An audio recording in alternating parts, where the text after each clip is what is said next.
And now in the morning, look at verses 18. The Bible says, as he returned into the city, he hungered. That means he felt hungry. Jesus was having a human body. Sometimes we feel hungry, not sometimes, most of the time. Like now I'm feeling hungry. When we get back in our house, I'll tell my wife, will you please cook something very quickly? Do we have some tea there so that I can take as I wait for the white cake, ugali? Why? Because this body eats. It is not built by stones. It is built by ugali, omena, nyama, and so on and so on. So the Bible says Jesus felt an hunger.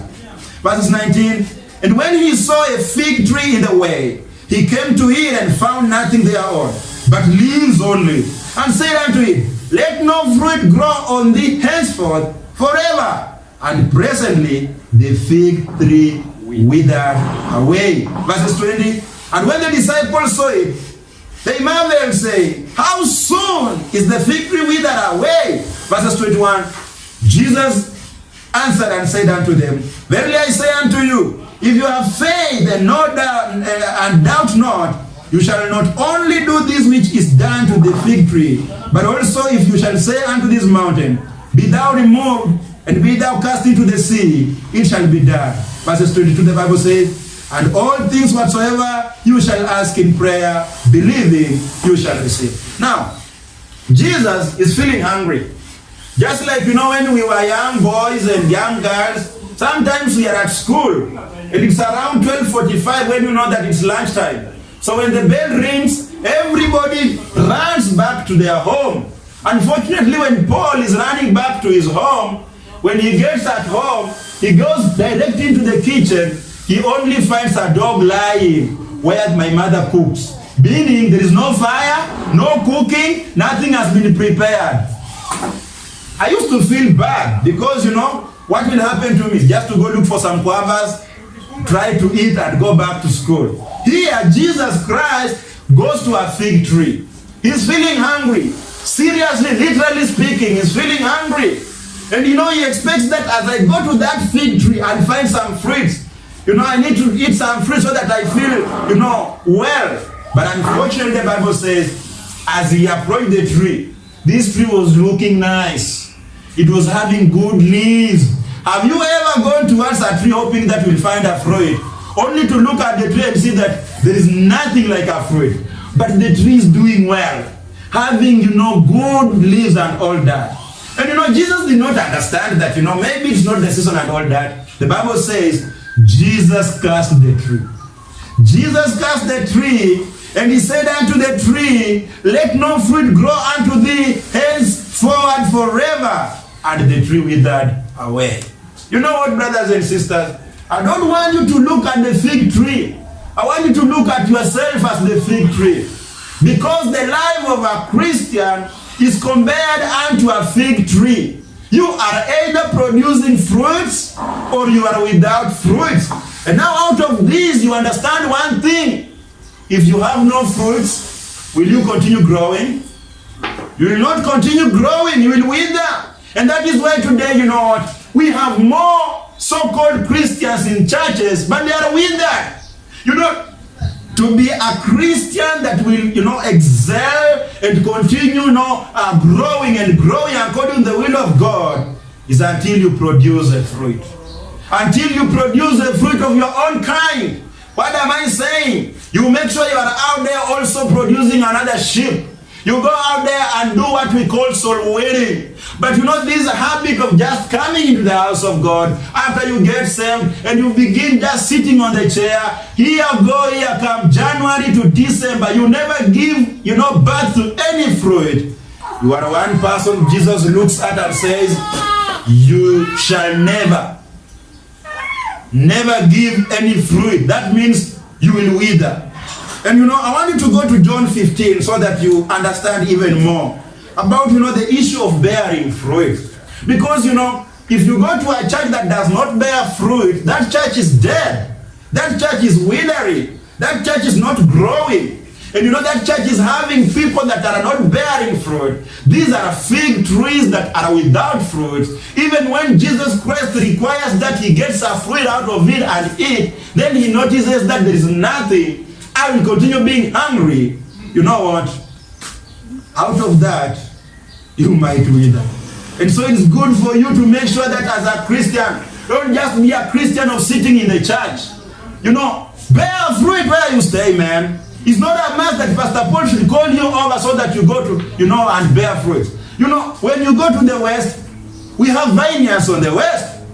East, we have vineyards. North, vineyards. South, vineyards. It is up to you to know, to stop standing idle and begin to work for God in the vineyard and wait for Him to reward you. Amen. But this habit of people, and you know, I speak knowing that this is not a perfect church. I would wish that in this church everybody goes out there and bears fruits. But unfortunately, you know what? It is not my work to come in your house and force things into your stomach. I cannot come into your house and force you to read the Bible. But mine is just to remind you. And that is why I keep on reminding guys in this church, you know what? You need to bear fruit. Without that, you shall wither soon. You shall just remain a Christian by name. But looking at a fruit, nothing, and that is now when you continue withering and withering and withering. Look at John 15:1. The Bible says, John 15:1, the Bible says, I am the true vine, and my Father is the husbandman. So you see, number one, who is the vine? Jesus Christ. Amen? And the Father, who is God the Father, is the one taking care of that vine. Is the one ensuring that it is well fed, it's having manure, it's pruned and all that. Verses 2, the Bible says, every branch in me that beareth not fruit, He taketh away, and every branch that beareth fruit, He purgeth it, that it may bring more fruit. Look here, this is not about losing your salvation. No, this is about, are you having fruits? God the Father will prune you so that you continue giving more fruits. Are you not having fruits? God the Father will remove you. You will wither. You will say, you know, you are not helping me anything. I am just giving you manure, trying to dress you, trying to make sure that you have water, but you are not bearing any fruit. The Bible says He removes you. Why is He removing you? Because He understands you are not useful. You are just a Christian that is not useful into His business. You know, you are just standing at the marketplace idle. You are there saying, nobody has sent me. Even when you are being sent, nobody has sent me. Oh, we are just here beating stories. Time comes when God the Father notices that this fruit, this branch here is wasting my resources. He removes. But you know, if God notices that you are a branch that is producing fruit, every week you have 3 people gotten saved. Every week you have 2 people gotten saved. Every week you are doing something to add, you know, value unto the work and kingdom of God. The Bible says you are pruned even more so that you give more fruits. Amen. Amen. Verses 3, the Bible says, now you are clean through the word which I have spoken unto you. Abide in me, and I in you. As the branch cannot bear fruit of itself, except it abide in the vine, no more can ye except you abide in me. What is Jesus saying? Jesus is saying, you will not come to a point and say, I will give fruits without the vine. How can a branch come to a point and say, okay, I will give fruits even without the being attached to the vine? How can, let's assume this is the fig tree. How can this branch, if I was able, I would have broken it.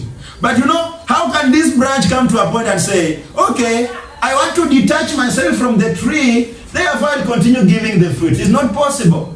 So Jesus is saying, if you want to continue giving fruits, abide in Him. Brothers and sisters, people are not abiding in Jesus today. Yes, they are Christians, but they are not abiding in Jesus Christ today. You know, a guy says, I'll continue serving God while outside the church. How will you do it? You are not abiding in Jesus Christ. Because here we have Jesus Christ. He wants us to come. And you know what? The Bible says that it's out of us hearing His word. His word makes us to abide in Him forever. And it is that word that encourages you and me to go out and do something in the vineyard and produce what? Fruits. Amen? But what if you don't abide in him? Jesus is saying you cannot bear any fruit. Forsaking fellowship, forsaking church, forsaking the word of God will make you never to bear any fruit in your life. As a Christian, never tell me that you will bear fruits outside there. Never tell me that you'll be able to just be in your house and enjoy yourself. Then one morning on Monday you wake up and say, I'm going to bed. No. And no, the devil is a liar. Today people think that when they dance music, they are serving God and they are bearing fruit. You know? People think that when they compose a song and they dance well and they have more views on YouTube, and you know they are coming from one level to another, they say, you know what? I have served God. How have you served God? Which fruit? And unfortunately today people are looking for followers. People are looking for fans instead of making disciples. That is very wrong. So Jesus is saying you can never bear a fruit if you are not abiding in him. So what is our call here, brothers and sisters? Do we want to continue bearing fruit? Do you know that you are bearing fruit? Yes. Do you want to continue bearing fruit? Yes. Abide in Jesus Christ. Abide in his word more and more. Read this word in your house. Come to church and hear the word of God. Come for Bible studies and hear the word of God. You shall find a reason even to bear more fruit. And God the Father will make sure that you are finding every resource you need, manure, to put you in a condition whereby you have water and all that so that you give more fruits. But once you stop abiding in Jesus Christ, you hate his word, you don't go together with the saints, you are not here to hear the word of God, you will not abide, you will not bear any fruit. Amen. Amen. Verses 5, the Bible says, I am the vine, you are the branches. He that abideth in me, and I in him, the same bringeth forth much fruit. For without me you can do nothing. If a man abide not in me, he is cast forth as a branch. Did you see that? If you don't abide in him, you are cast forth. You wither as a branch, because now you become useless. You are not adding any profit unto the kingdom of God. God stops concentrating on you like, let me give you manure, let me do everything unto you. You stop. He stops. He focuses on them that are doing it, on them that are bearing fruit, because God is also out here to make profit. It's not the will of God for you to just get saved and say, I am saved and that is the end of life. No. You are saved, yes. Will you please also abide in Jesus, hear his word, and go bear fruit? The Bible continues to say, he is cast forth as a branch and is withered, and men gather them and cast them into the fire, and they are burned. Verse 7, if you abide in me, and my words abide in you, you shall ask what you will, and it shall be done unto you. Herein is my Father glorified, that you bear much fruit, so shall ye be my disciples. You bear much fruit, you are the disciple of Jesus Christ. What if you are not bearing any fruit? Will you say you are a disciple? You are not a disciple. Yes, you are saved, but you are not a disciple. Now I want you to keep note of, if you ask anything, if you abide in Jesus Christ, the Bible says, if you ask anything, it shall be done unto you. Going back to Matthew 21, it was the same case. He says, and all things whatsoever you shall ask in prayer, believing, you shall do what? You shall receive. Hey, if you abide in Jesus, you can pray for the sick and the sick get healed. If you abide in Jesus, you can pray for them that are having issues in life and they get a solution. If you abide in Jesus, brother, your marriage will stand. If you abide in Jesus, sister, your marriage will stand. You know why? Because whenever you are in a problem, yours is just to call on God the Father, and he will do it according to his will whenever you ask. Look here. Do you want a solution to your problems? Do you want your prayers to be answered? Do you want God to respond to your prayers? Ask yourself, are you abiding in his word? Because if you are going against his word and you are not working according to his will, you will ask amiss. Because you are a branch that is not bearing fruit. Reason being, you are not abiding in his word. Amen. Luke 13, let me read for you what Luke 13 says. And in Luke 13 verses 6, It's a parable of, the owner, the man who is having a vineyard, going into the vineyard, trying to see whether the vineyards are producing fruits or not. Then he notices that there is this vineyard, that is, there is this tree, there is this tree that is not producing any fruit. What does he do?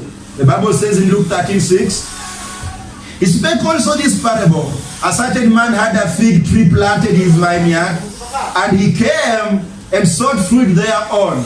So this is a man who is having a fig tree in his vineyard. Amen?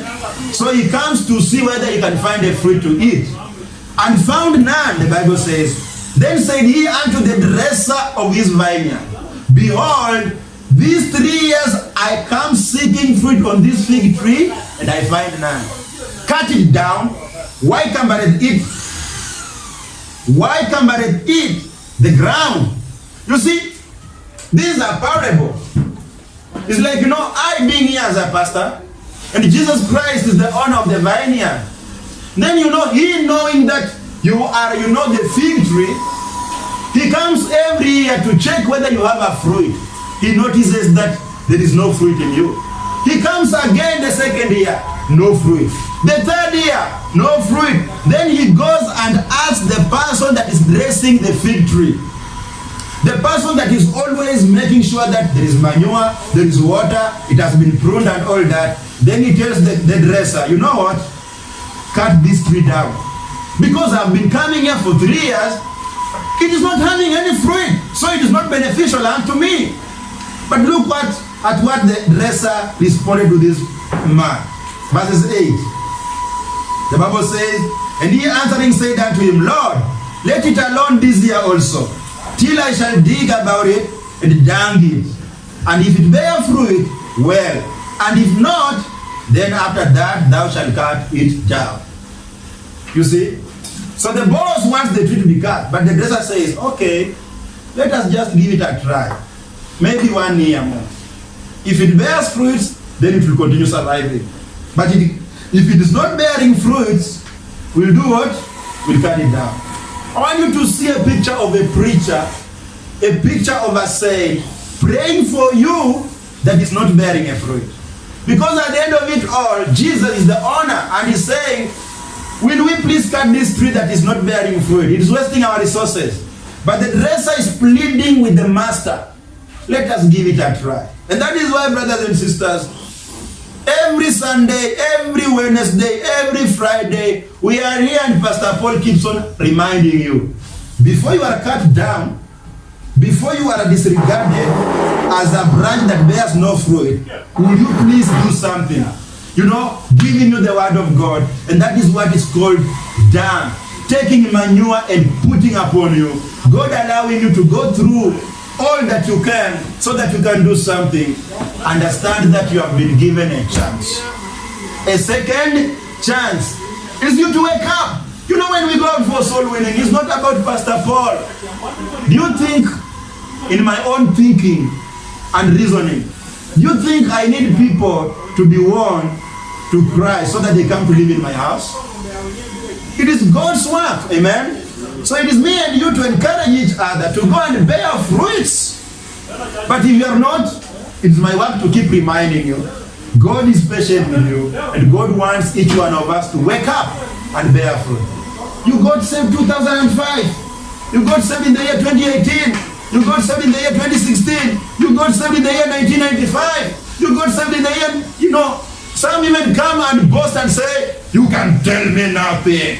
I got saved in the year 1985 before you were born. So what? If you are not bearing any fruit, you are unprofitable unto God. And the branch will be cut off and it will wither. Amen. So it's not about you boasting on when you are God, you got saved and all that. It's about you working for God, because God has an interest in a branch that is bearing fruits. Amen.